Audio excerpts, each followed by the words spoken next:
बिस्मिल्लाहिर्रहमानिर्रहीम। Previous video part 1 में हमने थर्मोडायनेमिक्स के एमसीक्यूज़ एनटीएस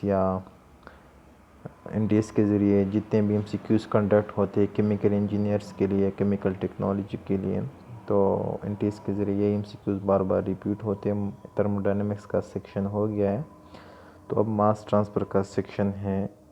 मोस्टली यही एमसीक्यूज़ रिपीट होते हैं एमसीक्यूज़ में मास ट्रांसफ़र सेक्शन के लिए भी। तो अब चलते हैं, इस सेक्शन को भी स्टार्ट करते हैं। रिफ्लक्स से मस्ट एक एमसीक्यूज़ आता है, एक से ज़्यादा 2-3 एमसीक्यूज़ आता है। जो भी एनटीएस का पेपर होता है या किसी भी केमिकल इंजीनियरिंग फॉर्म का या केमिकल इंजीनियरिंग का टेस्ट होता है, तो उसमें रिफ्लक्स से लाजमी मास ट्रांसफ़र रिफ्लक्स से एक क्वेश्चन आता है। अब रिफ्लक्स क्या है आपके पास? मास ट्रांसफ़र डिस्टिलेशन में टॉप प्रोडक्ट में आपके साथ नेप्ता होता है, तो उस नेप्ता को कंडेंसर से जब कंडेंस करते हैं उसे फिर डिस्टिलेट कहते हैं। तो कंडेंसर के बाद एक ड्रम होता है, ड्रम के बाद आपके पास जो डिस्टिलेट आ जाते हैं वो लिक्विड फॉर्म में होता है। तो कुछ लिक्विड को डी डिस्टिलेट को बेच देते हैं, एज अ प्रोडक्ट ले लेते हैं, और थोड़ा बहुत जो लिक्विड होता है उसको एज अ रिफ्लक्स कॉलम में वापस भेजते हैं। तो लिक्विड रिसाइकल बटर डिस्टिलेट्स, जो लिक्विड चला गया सेक्शन से और जो लिक्विड रिटर्न हुआ डिस्टिलेशन कॉलम में, उसे रिफ्लक्स रेशो कहते हैं, L/D। तो देखो, इस रिलेशन से आप ये अंडरस्टैंड कर सकते हो कि आप जितना रिफ्लक्स लिक्विड रिटर्न को बढ़ाओगे कॉलम में, तो इससे आपकी रिफ्लक्स रेशो बढ़ेगी, और जितना लिक्विड को घटाओगे तो आपकी रिफ्लक्स रेशो कम होती जाएगी। ठीक है, तो जब आप जब आप रिफ्लक्स को बढ़ाओगे ना, तो मतलब आपने लिक्विड को कॉलम के अंदर लिक्विड का जो फ्लो रेट है उसको बढ़ा दिया, तो आपने उसका मटेरियल बैलेंस डिस्टर्ब किया। तो मटेरियल बैलेंस डिस्टर्ब को दोबारा मेंटेन करने के लिए आप क्या करोगे? जो नीचे रिबॉयलर है, रिबॉयलर उसकी भी ड्यूटी बढ़ेगी और लोड भी बढ़ेगा। ठीक है, क्योंकि आपने लिक्विड को एंट्रेंस बढ़ा दिया, तो उधर से बॉटम प्रोडक्ट में भी लिक्विड की लिक्विड का एग्जिट बढ़ेगा। तो जब लिक्विड का एंट्रेंस बढ़ गया तो एग्जिट भी बढ़ेगा, क्योंकि मटेरियल बैलेंस को मेंटेन करना तो होगा। तो उधर पर क्या होगा? रिबॉयलर की जो ड्यूटी है और लोड दोनों बढ़ेगी। रिबॉयलर की लोड से मुराद के लिक्विड होल्ड अप्स बढ़ जाएगी, ज़्यादा लिक्विड आ जाएगा तो इसकी लोड बढ़ेगी। तो लोड बढ़ने से ये होगा कि ज़्यादा स्टीम चाहिए होगा उस लिक्विड को इवोपोरेट करने के लिए। जब ज़्यादा स्टीम चाहिए होगा तो इसकी ड्यूटी भी बढ़ जाएगी। Duty mean the required steam to vaporise the liquid. तो सेम कंडेंसर का भी होगा। कंडेंसर का अगर देखो आप लिक्विड बढ़ाओगे तो रिबॉयलर की ड्यूटी बढ़ेगी, इसकी वेपराइजेशन बढ़ेगी, वेपर भी नीचे से ज़्यादा बनेंगे। तो जब वेपर ऊपर कंडेंसर में ज़्यादा जाएंगे तो उधर होल्ड अप कंडेंसर में वेपर्स की होल्ड अप बढ़ेगी, ज़्यादा वेपर जाएंगे तो होल्ड अप और कैपेसिटी जब बढ़ेगी तो उसका मतलब रिबॉयलर की लोड भी बढ़ जाएगी। जब लोड बढ़ जाएगी तो फिर ज़्यादा वेपर को कंडेंस करना पड़ेगा कंडेंसर ने, तो उसके लिए ज़्यादा से ज़्यादा कूलिंग वाटर भी चाहिए होगा। तो required cooling water is the duty of condenser.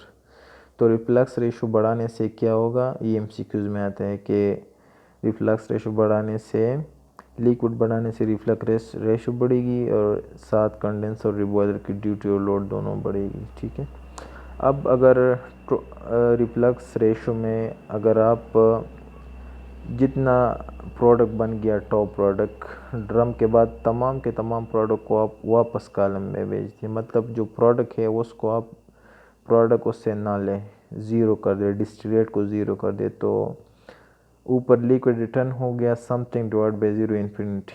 तो टोटल रिफ्लक्स में जब आप डिस्टिलेट को ज़ीरो करे और तमाम के तमाम लिक्विड को रिफ्लक्स करे, तो उस दौरान आपकी रिफ्लक्स रेशो को टोटल रिफ्लक्स रेशो कहते हैं और वो इन्फिनिटी होगा।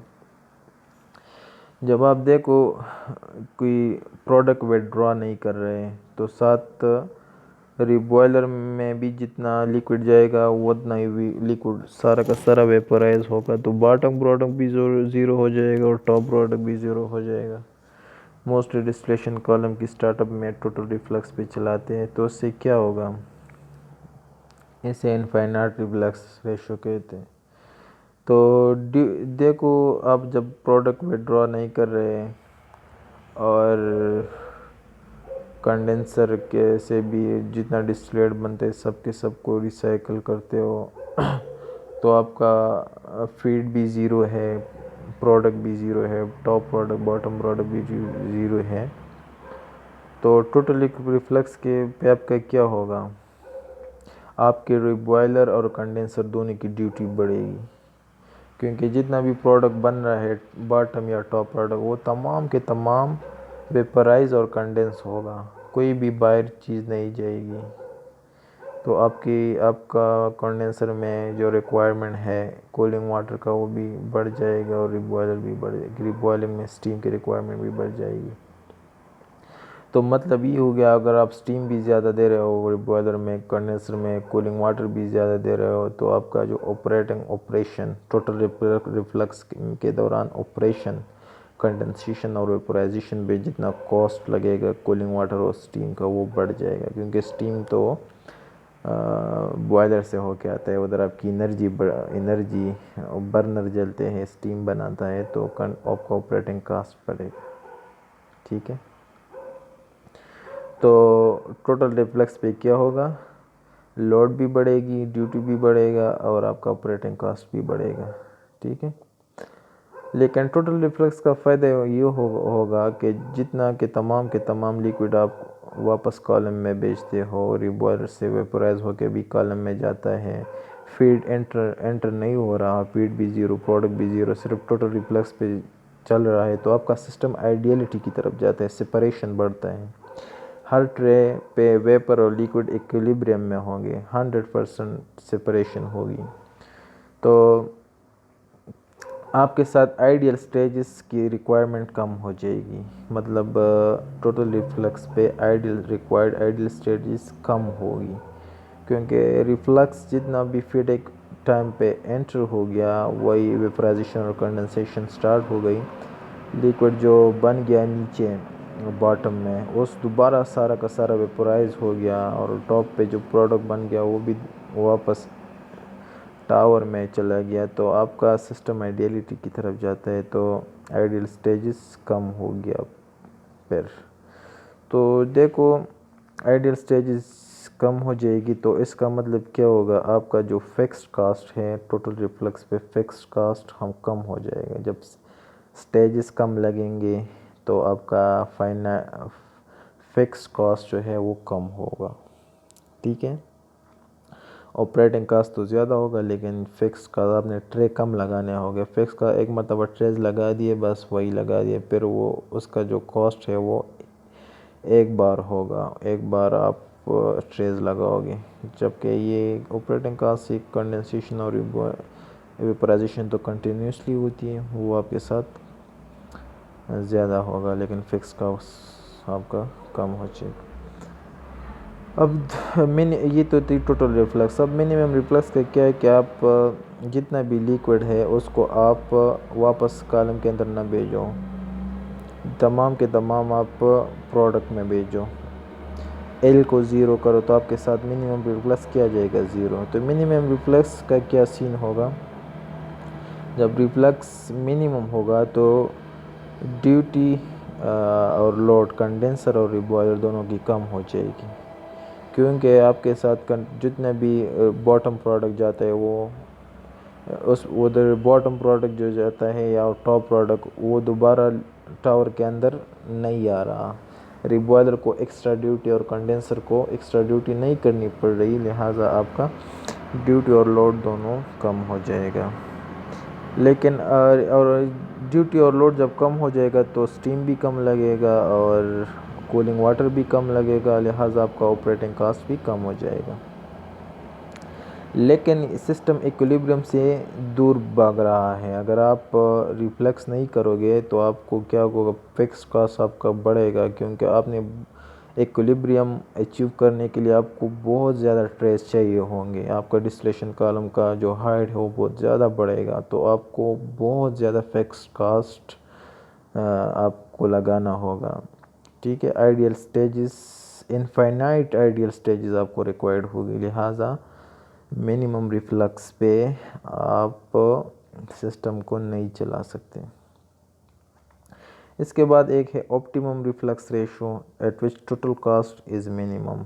टोटल कास्ट क्या होता है, fixed cost plus operating cost, और रिफ्लक्स रेशो ऑप्टिमम होती है 1.1 से लेकर 1.5 तक।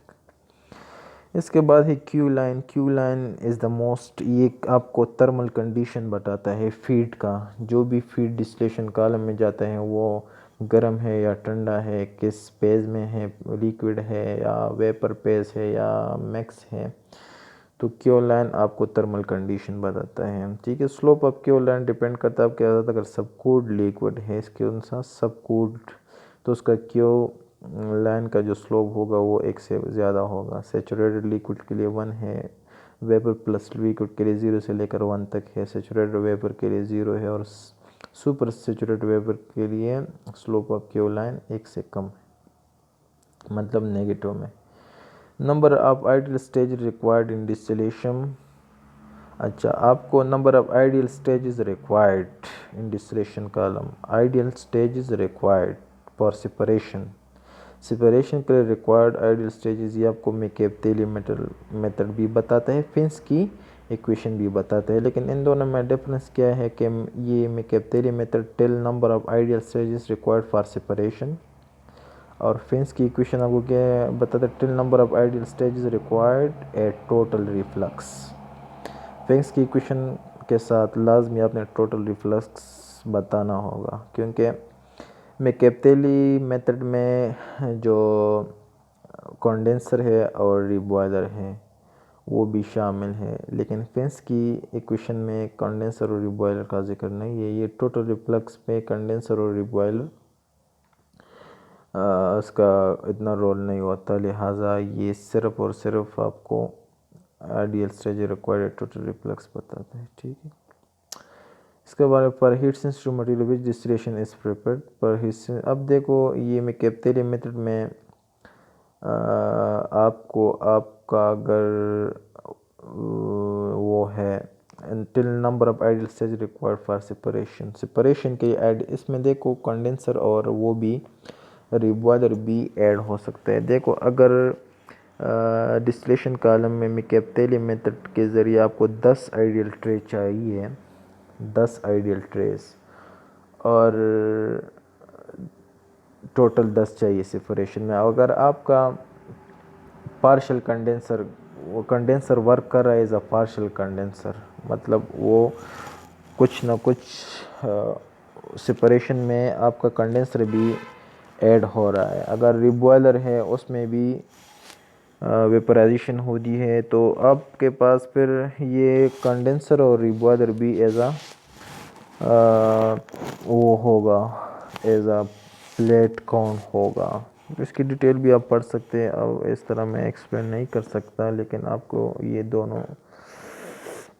दोनों वर्ड्स आपको समझ आनी चाहिए। 14 नंबर पर है sensitive material which distillation prefer, तो इसके लिए स्टीम डिस्टिलेशन चाहिए, लेकिन ज़रूरी है कि आपका स्टीम डिस्टिलेशन, आपका जो स्टीम है वो इममिसिबल हो, किसके साथ, फीड के साथ। तो अगर मिसिबल है तो फिर स्टीम डिस्टिलेशन को हम ट्रांसफ़र करते हैं वैक्यूम डिस्टिलेशन में। ये हीट सेंसिटिव मटेरियल के लिए दोनों डिस्टिलेशन यूज़ करते हैं। वैक्यूम डिस्टिलेशन मतलब at low pressure. Trays in distillation column है और loading and flooding due to flooding high vapour velocity के साथ होता है, लोडिंग लो वेपर वेलोसिटी के साथ होते हैं। आप ट्रेस की एफिशिएंसी भी नोट कर सकते हो कि ओवरऑल एफिशिएंसी बराबर होती है number of ideal stages divide by actual stages, और प्लेट एफिशिएंसी जो होती है एक्चुअल मास ट्रांसफ़र बटा आइडियल मास ट्रांसफ़र। बॉइलिंग पॉइंट, जब आप डिस्टिलेशन को ग्राफ में स्टडी करते हो तो बॉइलिंग पॉइंट डायग्राम बनेगा। इसमें एक टाइग लाइन आता है जो कि वेपर और लिक्विड इक्विलिब्रियम को शो करते हैं, और कर्व से वेपर और लिक्विड इक्विलिब्रियम लाइन होता है। उस लाइन से जो नीचे कर्व होती है वो इसे टाइग लाइन कहते हैं, और curve below tie line is liquid curve, और टाइग लाइन से अबव जो कर्व होते हैं उसे वेपर उसे कहते हैं वेपर कर्व। ठीक है। अब ड्यू पॉइंट मिक्सचर और ड्यू पॉइंट और बबल पॉइंट और ड्यू पॉइंट दोनों कंसर्न है मिक्सचर के साथ। किसी पेवर कंपोनेंट का बॉइलिंग पॉइंट होता है। ड्यू पॉइंट और बबल पॉइंट का आइडिया तब आता है जब आप मिक्सचर की बात करते हो।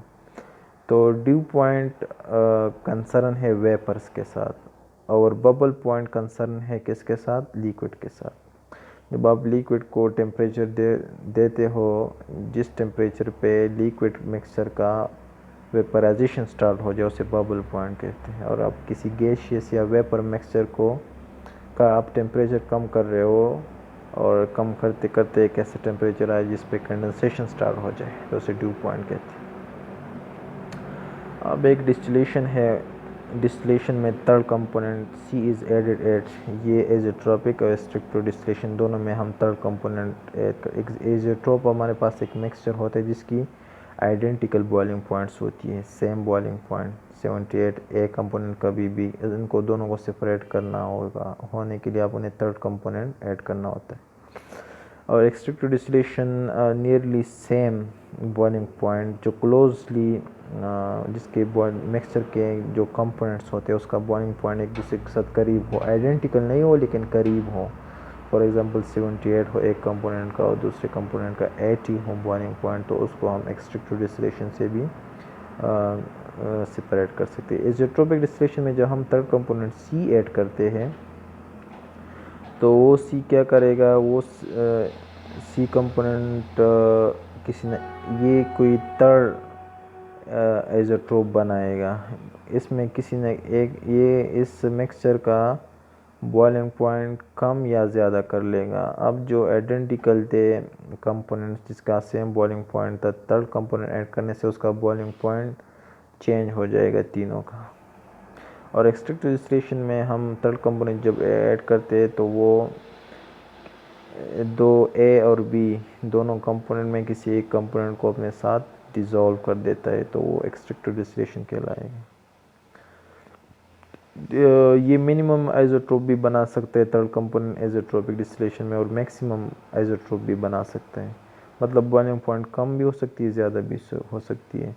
जो मिनिमम बॉइलिंग पॉइंट आइसोट्रोप है ना, वो आपको उसमें आपका जो सी कंपोनेंट है वो टॉप में मिलेगा, और जो maximum boiling point maximum boiling point azeotrope अगर बनता है तो उसमें आपको थर्ड कंपोनेंट बॉटम में मिलेगा। एक्सट्रैक्टिव डिस्टिलेशन में आपको मोस्टली जो थर्ड कंपोनेंट ऐड करना होगा उसका बॉइलिंग पॉइंट हाई होना चाहिए। तो ये मोस्टली जो थर्ड कंपोनेंट सी है एक्सट्रैक्टिव डिस्टिलेशन के बाद वो आपको बॉटम में मिलता है।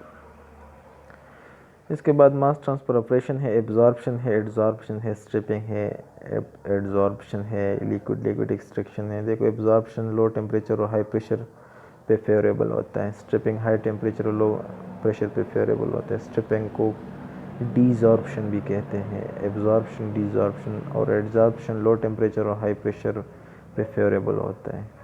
देखो एब्जॉर्प्शन में हम क्या करते हैं, किसी गैसियस मिक्सचर से सिलेक्टेड कंपोनेंट को सेपरेट करते हैं with the help of liquid solvent. ऊपर से लिक्विड सॉल्वेंट और नीचे से गैसियस मिक्सचर को एंड करते हैं एब्जॉर्बर में, तो सेलेक्टेड कंपोनेंट है वो लिक्विड में एब्जॉर्ब हो जाती है। वही जब लिक्विड में एब्जॉर्ब हो जाती है उसको फिर आगे स्ट्रिपर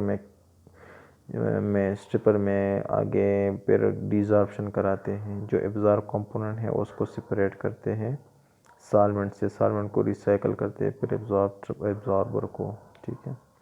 एडजॉर्प्शन में मोस्टली एडजॉर्प्शन भी लो टेम्परेचर और हाई प्रेशर पे फेवरेबल है, और एडजॉर्प्शन में हम गैसियस मिक्सचर को सेपरेट करते हैं by the help of adsorbent, charcoal भी हो सकता है, एल्यूमिना भी हो सकते हैं, एक्टिवेटेड कार्बन भी हो सकते हैं।